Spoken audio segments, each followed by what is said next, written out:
I decided after my dear Betty died back in '83, I had two things to do: either become a mean, reclusive old so-and-so kind of an old man, or keep busy and go around the state and talk to my fellow citizens. I've loved it. Thanks for having me.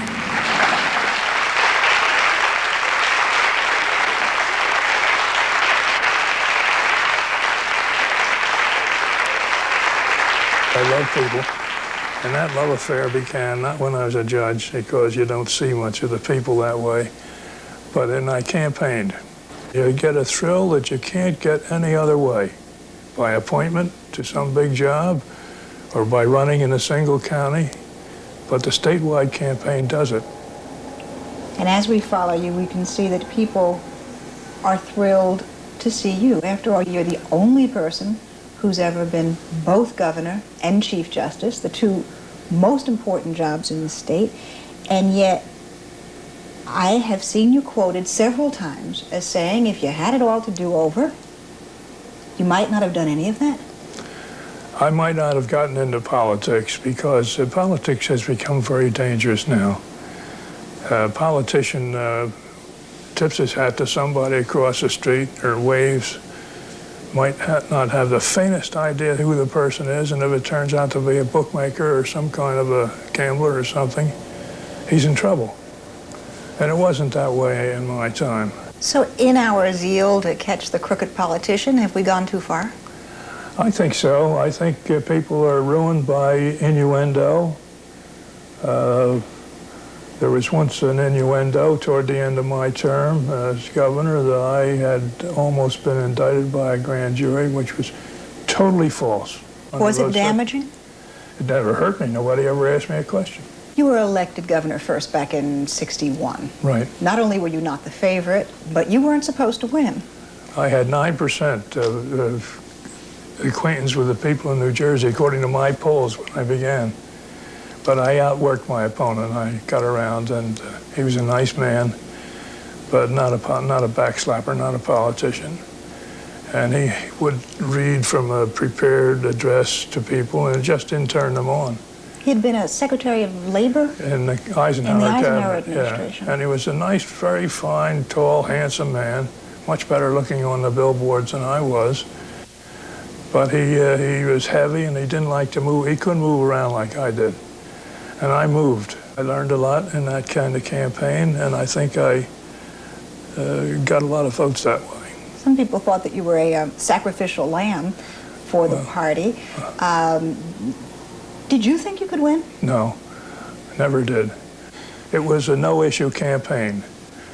Mitchell used the issue which has been used against every Democratic governor since Woodrow Wilson, unsuccessfully, and used against President Truman, unsuccessfully, that I was a tool of the corrupt political bosses.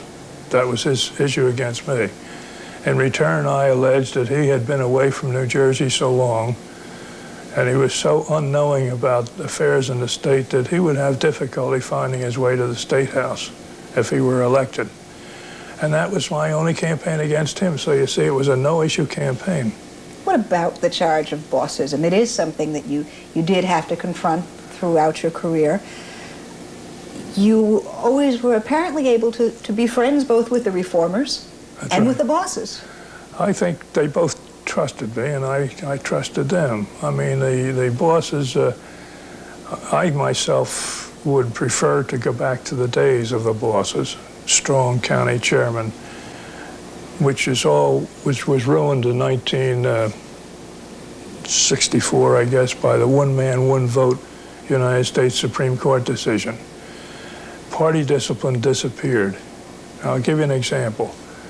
I campaigned hard my second term, the time I ran, for a gun control bill. People were being slaughtered all over with these Sunday specials in the hands of addicts, criminals, kids. And I wanted to control. I finally got a control bill. But although I had carried in a 2-to-1 Democratic legislature with my landslide victory that second time, first time that happened since Woodrow Wilson's days, I only was able to get the votes of people that I had elected with me on this issue, because my opponent, Senator Dumont, was against gun control and I was for it.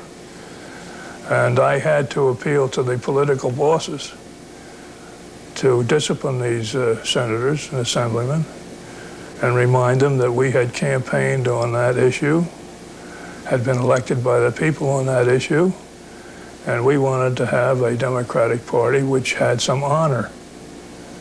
And the next Monday I had the votes. Bring back the days of the bosses.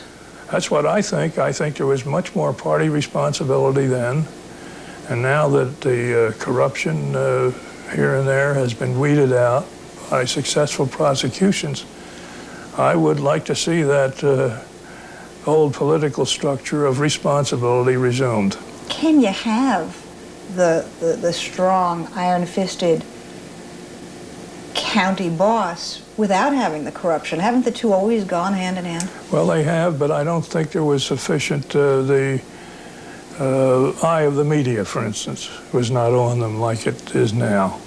And thank God for the fact that no one in my public career, now assistant U.S. attorney for 5 or 6 years, judge for 10 years on the county and superior court judge, governor, and then Chief Justice, nobody ever offered me so much as a ham sandwich, for which I was very happy. Because, you know, it could have been different. And I always theorized that maybe people looked at me and said, even if they were tempted to do that, to give me a present, that I was so delicate in my conscience that I would be a dangerous guy and I might call for the law. Would you have? I think so, if anybody had offered me anything seriously. So when you look at your years as governor, what made it most worthwhile for you? Well, I got to be known as the education governor because of what we did. We new state colleges and a powerful community college system, 3 medical schools instead of none, and things like that. And where I learned that was in these backyard talks with the parents of children, say in Bergen County or other suburban counties. I went there in my ignorance thinking that the top public issue was law enforcement or transportation. It wasn't at all. All the people cared about was education, College of Medicine and Dentistry. Quarreled with people about slum eradication and various things put up by a lot of the black population in Newark. And actually the professionals wanted very much to have that College of Medicine and Dentistry established in Summit or some nice, comfortable suburban town. But I felt that it belonged right in the heart of Newark, right in the heart of the Central Ward. It brings us, though, to what may be the most painful time of your tenure as governor, and that is the Newark riot, triggered in part by the proposal for the medical school.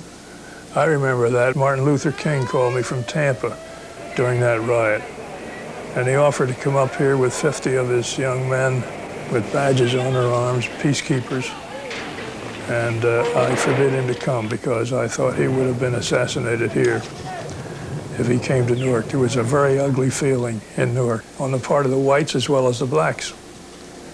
All kinds of rumors. People in cars with dynamite in them coming from South Amboy and untrue stuff like that. There were people trying to make things worse. They were bad enough as it was, and we lost 26 people, most of them innocent, just caught in a crossfire. You said you have no regrets about bringing in the state police, bringing in the National Guard. And yet there were statements that you made at the time that infuriated some people in New Jersey. There is a line between the law and the jungle, you said, and it might as well be drawn here. Yeah. That's not characteristic Dick Hughes. No, it wasn't. I was upset, very worried about the town, and I was frightened. And I thought that it called for some tough talk at that time. A lot of these young black fellas had been soldiers And when they were discharged honorably from the service, they brought back their guns with them from Vietnam, kept their revolvers. And they were being used, and there were a lot of firing here and there, and oh dear, some tragic deaths occurred, which I was very sorry about. We did what I could to stop, because I wasn't very far from where things were going on. Talking about Vietnam leads me to one of the large apparent contradictions in your public life. You were, on one hand, a supporter of that war. On the other, you became embroiled during your second run for governor in a controversy which found you defending a Rutgers professor who had said he'd be quite comfortable with a Viet Cong victory. And there were people who wanted to take your head off, weren't there, for not insisting that he be fired from the state university. Yes, I remember that, and I always thought the two were consistent. I defended Professor Genovese, at the same time stating publicly that I thought his sentiments were ridiculous, defending the war aims of the Viet Cong. But I did that in deference to the Constitution of the United States. It was free speech and academic freedom that he was practicing at that time, and he had a right to do it, as offensive as his sentiments were to me and to many other people. But I took a lot of heat from, especially from my opponent, who said endlessly, maybe 25 times a week, that we had 65,000 men, Americans under arms in Vietnam, and for this so-and-so professor at Rutgers to be paid by public funds was intolerable, and he was very upset about it. And that became the only issue in the campaign. You were running against Wayne Dumont. Wayne Dumont. He thought he had a very good issue there. Did you think it might cost you the election? I did. I did, because everybody around me thought so, including my wife and her mother. In the McCarthy days, when Eisenhower was president, it would have killed me. It would have made decided the election. How did you find time for 10 children and a wife whom you adored as governor? The strain and the tension and the distractions must have been so intense. Well, she took most of that off my shoulders.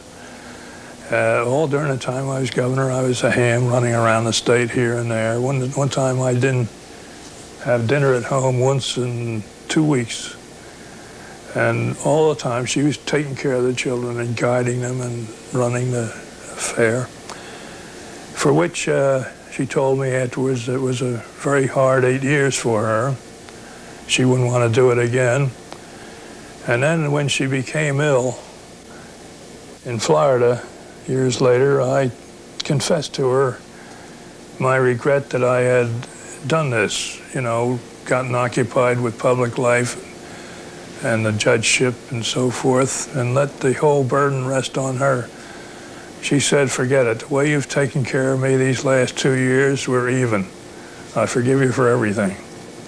That was about 3 months before she died. The problems of being a politician today, the money certainly is not an inducement to public life. Are we getting the best people? We could use bigger salaries. Justice is not cheap. If you want number one justice, you got to pay number one salaries. And yet, people don't like it when their elected officials say they want more money, do they? No, they do not. You, in fact, vetoed your own raise, I believe. I did. That was a very stupid mistake on my part, but I was a little nervous about it, because every once in a while you'd see where some freeholder would lose an election because he'd voted to raise his pay for $1,000. So, and my opponent, Wayne Dumont, had put this general bill in, and it provided a good raise for everybody in the executive branch, including the governor. My raise was from $35,000 to $40,000. But I thought that I'd be careful, so I vetoed my raise. I signed all the other raises. And 4 years later, my wife said that I owed her $20,000. She threatened to sue me for it. She thought you should have taken the money. For being done, sure. Actually, I was driven off the bench in 1957 because I couldn't afford to stay. We got $20,000 a year then. You were in the Superior Court. I on Superior Court and on the Appellate Division. And I always loved the court. I had 9 kids. I couldn't pay for their dental bills, and so I had to quit. And that was when I quit the bench the first time. And I made quite a bit of money on my own in Trenton. And then after I was governor, I practiced in Newark and also made quite a bit of money. But you could have stayed doing that, and instead you wound up back in the public seat. Well, that's right, and it came about this way. Bill Cahill and I have always liked each other. Although he's a Republican. Yes, and I always told him he should have been a Democrat, but he had to be a Republican then in the territory he lived in if he wanted to go to Congress. But when his Chief Justice died from a massive stroke, Governor Cahill, even though he was a lame duck, put out the news that he was going to appoint a new Chief Justice. And the Democratic senators put out the word publicly as well that he wasn't going to get the new Chief Justice confirmed. They wouldn't go for it. They said it should wait for the new governor. So I guess Cahill looked around and figured he couldn't get anybody confirmed except me. You don't think you were the first choice on the list? I think it was a first choice, but of necessity. Took the state by surprise. It did. It took everybody, especially the lawyers, by surprise. Nobody, but everybody commended it, and I wound up being confirmed unanimously by the Senate. There were, again, some extraordinary cases, extraordinary decisions. Which one was the one that made you feel that it was worth those 6 years? Well, I think the Quinlan decision was the high point. Actually, when we finished the argument, which was, I think, on January 26 of 1976, there was no consensus among the judges. Everybody was going a different way. So the other justices met privately away from me and decided that they would ask the Chief Justice to write the opinion. And I went down to Durham, where my wife had a very nice apartment. She was undergoing medical care at Duke Medical. And I just got there and got my shoes off and put them up on a chair, and she said, "When are you going to write that Karen opinion?" I said, "I've got to go to Japan next week as a guest of the Japanese Supreme Court to examine the prison system or something. And when I come back, I'll do the opinion." She says, "Call the Japanese this afternoon. Tell them you've got to put off your trip. You can't go. I want you to write that opinion right away. That poor girl is dying, and her parents are slowly dying. Here's a yellow pad. Sit down and get to work." We've jumped ahead from Richard Hughes governor to Richard Hughes Chief Justice. Let's stay there for just a moment. There are those who've said that you couldn't get an income tax passed as governor, and so you forced one through as Chief Justice. Is that fair? Well, as I pointed out, at the time, I didn't care whether they found the money under an uranium mine under the State House or increased the sales tax or some other way that they could dream up. But the Constitution of New Jersey plainly provides for equality in access to education for every child in the state. And if that is to be other than an idle piece of paper, then somebody, some court, has to enforce it. But being Chief Justice doesn't make you lose your own opinions. Didn't you still think that the income tax was the way to go? Oh, sure, I had that in the back of my mind, but I had no objection of anybody. I fought for the income tax as governor, and I lost it by a single vote. But, and then we had to resort to a sales tax, which the Republicans always wanted. Which was hard for you to swallow, wasn't it? It was hard for me to swallow, but I swallowed it. What about a thorough and efficient education? We are now at the stage when the state is prepared to come in and take over urban school districts because the education is so poor in those districts. The funding may have appeared, and yet have we made any steps closer to the thorough and efficient education for all of New Jersey's children that you'd been looking for?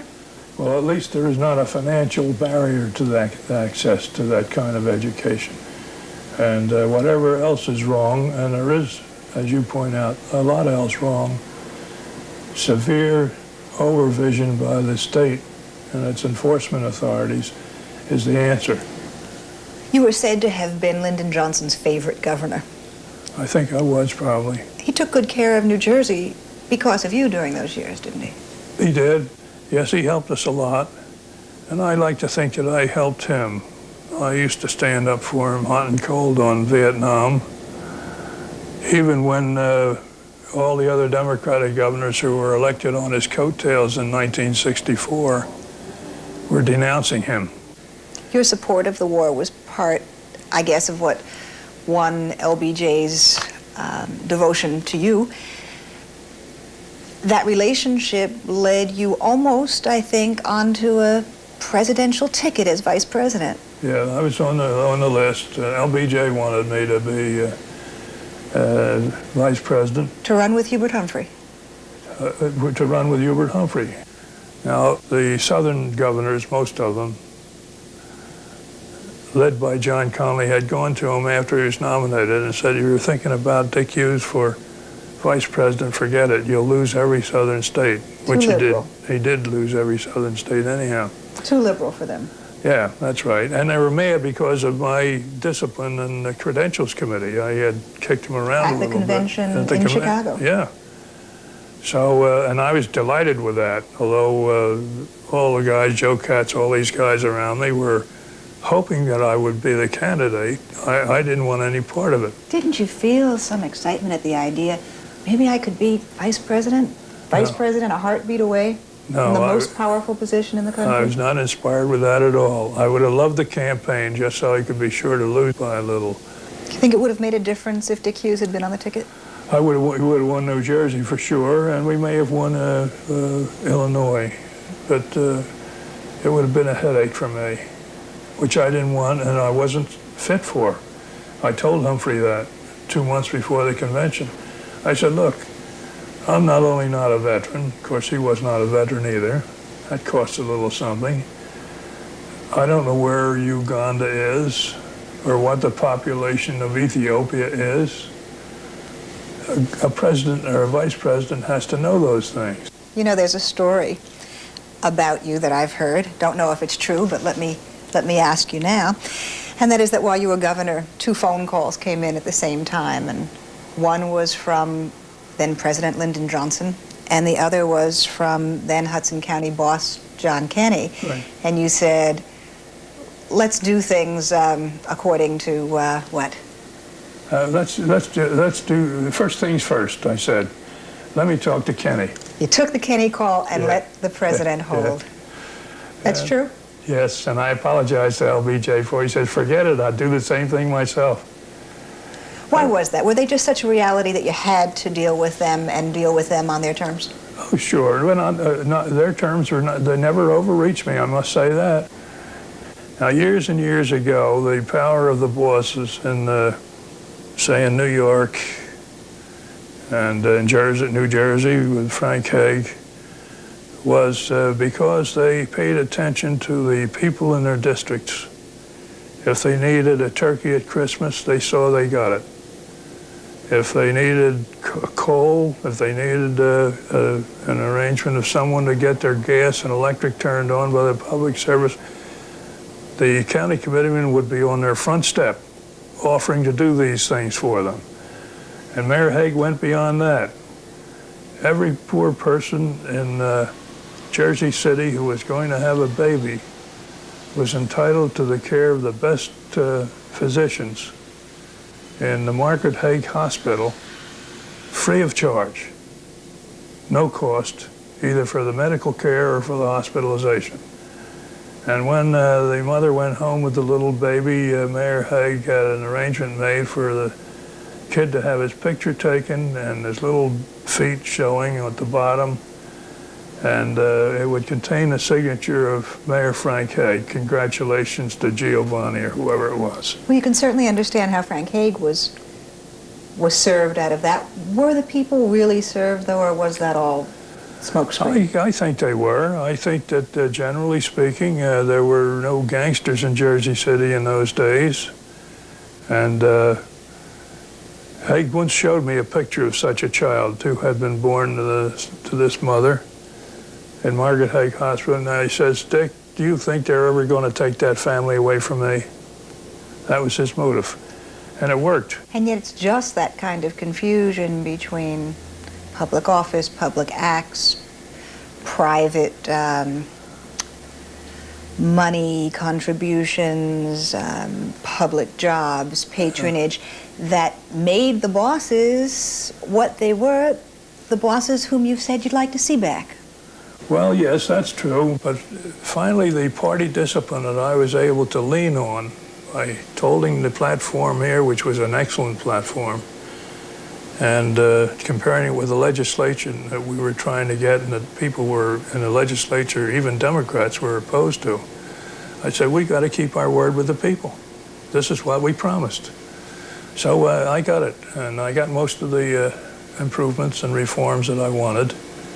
So that I think, in other words, I emerged, Sandy, from the governorship with nothing on my conscience.